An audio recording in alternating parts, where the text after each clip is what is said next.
L'impact le plus massif qui a eu lieu au début de cette crise, le choc le plus grand, a été celui sur le retail et les magasins.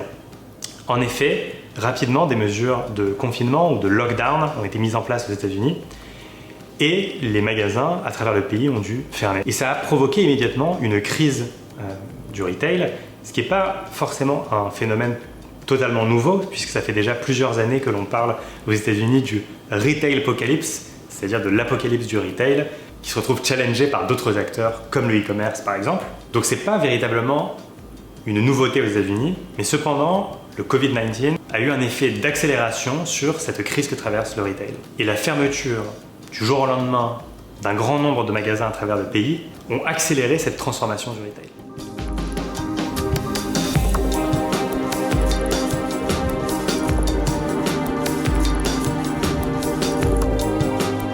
Alors il est vrai que les États-Unis ont toujours été en avance en e-commerce en général et en e-commerce dans le luxe et la beauté en particulier, mais le Covid-19 a spécifiquement accéléré cette avance et a poussé de nombreuses marques à revoir et à accélérer leur stratégie e-commerce. Ainsi, certaines marques qui étaient totalement absentes du e-commerce, comme de nombreuses marques d'horlogerie-joaillerie par exemple, ont profité de cette crise pour accélérer leur transformation digitale et développer leur propre présence en e-commerce.